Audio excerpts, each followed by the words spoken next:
সেই স্পার্কটা আমরা কোথাও দেখিনি। তবে আমরা চাই আপনাকে আরেকটু দেখতে, সেই জন্য আপনাকে ডেঞ্জার জোনে পাঠানোর সিদ্ধান্ত নিয়েছি। দর্শক, ডেকে নিচ্ছি আমাদের পরবর্তী প্রতিযোগীকে। আমি রিয়াজুর রহমান, আমার জেলা চাঁদপুর, আর আমি পড়াশোনা করছি ঢাকা কলেজে, অনার্স ফাইনাল ইয়ার এবার।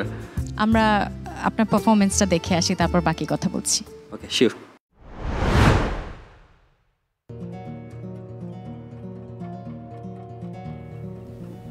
আসসালামু আলাইকুম স্যার। ওয়ালাইকুম আসসালাম, বসুন। Thank you sir. Chairman sir আপনাকে ডাটার রিপোর্টগুলো দিতে বললো, তাই ভাবলাম বাসায় চলে আসি।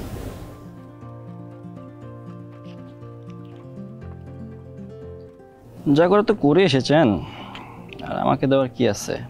স্যার আপনি তো বলেছিলেন সব কিছু আপনাকে জানিয়ে করতে, টিম ওয়ার্ক মেনটেন করতে, তাই ভাবলাম আমার কাজটা আপনার সাথে শেয়ার করি। আমাকে জানলেন কোথায়? গত 6 মাস ডেটা অ্যানালাইসিস করেছেন, চেয়ারম্যান স্যারকে দেখিয়েছেন, আমাকে জানলেন কোথায়? আম সরি স্যার, আসলে ওটা আমার ভুল ছিল। আর এটা ঠিক, এটা আপনি করতে চাননি বুশরা, আপনি করতে বাধ্য হয়েছেন। যেহেতু স্যার বলে দিয়েছে, তাই আপনি নিয়ম রক্ষার্থে এখানে এসেছেন। আর আপনি তো চাইছেন মনে মনে যে আমি বলে দেই সব ঠিক আছে, তাই না? না না স্যার, আসলে আমি শুনেন বুশরা, অফিসে জয়েন করেছি বেশি দিন হয়নি ঠিক, কিন্তু আপনাদের অফিস পলিটিক্সটা খুব ভালো করে ধরে নিয়েছে। আপনাদের দুটো কাজ, কাউকে গাছে তুলে মই কেড়ে নেওয়া আর কাউকে মই না দেওয়া। I am right? আসলে স্যার মিনমিন করবেন না, মিনমিন করা মানুষ খুব ডেঞ্জারাস হয়, আর এসব মানুষদের আমি আমার আশেপাশে রাখি না। এটা দেখবোটা কি? অন্যের ডেটা তুলে এনে লাল নীল কালার করে বসিয়ে দিয়েছেন, আপনার পার্সোনাল অ্যানালিসিস কো এটাতে? আপনি যে কাজটা করেছেন আপনার থেকে ভালো এই করে দিতে পারে এখন। তাহলে এই কাজের জন্য অফিস আপনাকে কেন স্যালারি দিবে বলেন, বলতে পারেন? সরি স্যার, আসলে স্যার। চা খেয়েছেন আপনি? জি স্যার। চা খাবেন? জি না, খাবো না, আমি আজকে আসি। আমারও তাই মনে হয়। বুশরা, আপনার গুড ফর নাথিং ফাইলটাও সাথে নিয়ে যান।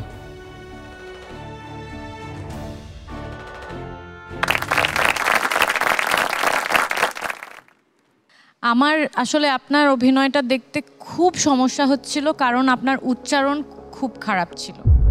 আমার ডায়লগগুলো বুঝতেই অসুবিধা হচ্ছিল, খুব জড়িয়ে যাচ্ছিল কথা, কারণ আপনি তাড়াতাড়ি কথা বলছিলেন, কিন্তু সেই সাথে উচ্চারণটাও অস্পষ্ট।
একদম গ্রেস মার্কে তোমাকে কার্ডটা দিতে চাই।